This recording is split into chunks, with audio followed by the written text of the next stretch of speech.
Bonjour Bérénice, merci Bonjour. beaucoup pour votre temps.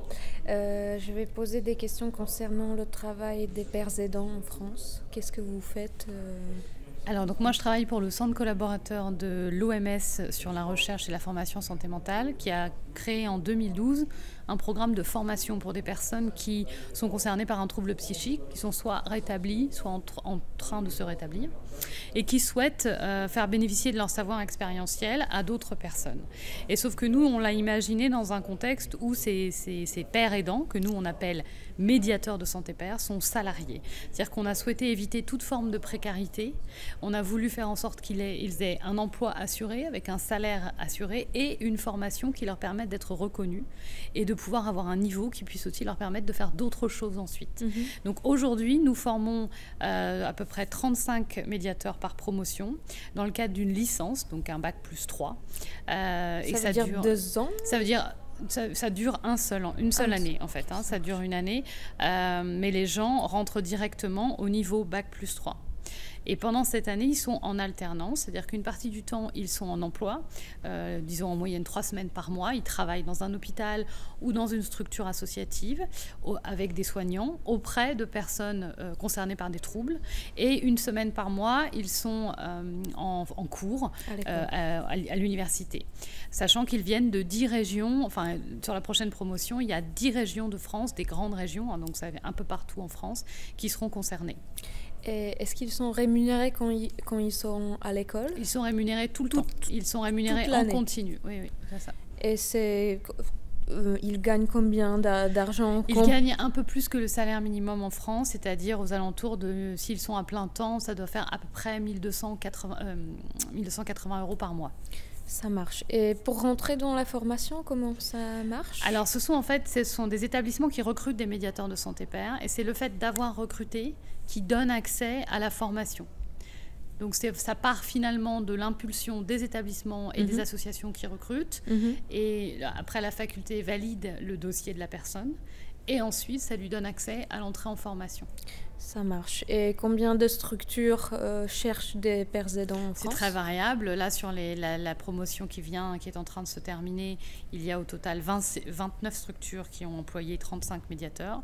Et là, il y a déjà une vingtaine de structures qui ont fait état clairement de leur projet de recruter.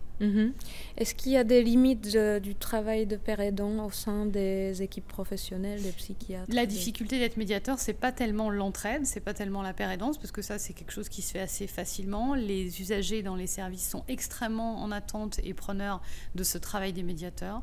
Donc cette partie, le cœur de leur métier, ils n'ont vraiment pas de mal à le développer. La difficulté qu'ils ont pu rencontrer, c'est de s'intégrer dans les équipes.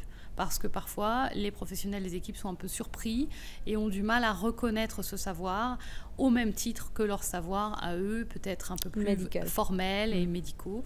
Et donc, c'est ce chemin à travailler ensemble de manière à ce que ça puisse s'articuler collectivement.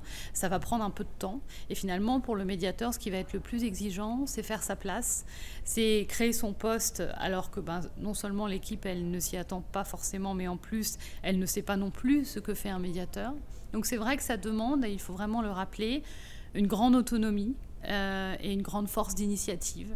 Donc c'est vrai que j'ai coutume de dire aux candidats médiateurs que ça n'est pas du tout un emploi qui est protégé, c'est un emploi qui est relativement exposé à la difficulté.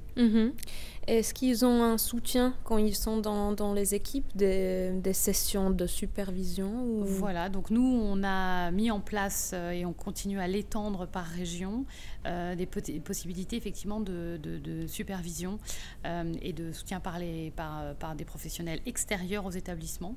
On essaye de faire en sorte qu'il n'y ait aucun lien avec les structures salariales, mais effectivement des modalités de soutien.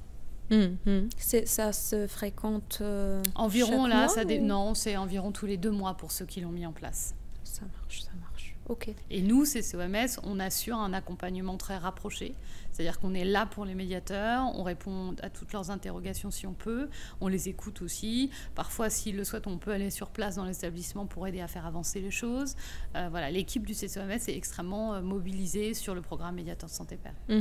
Est-ce qu'en France, il y a des structures communautaires, ça veut dire des structures médico-sociales qui sont plus petites que les hôpitaux psychiatriques? Et au sein de ces établissements, il y a effectivement 8 médiateurs de la promotion 2018 qui travaillent dans des structures médico-sociales.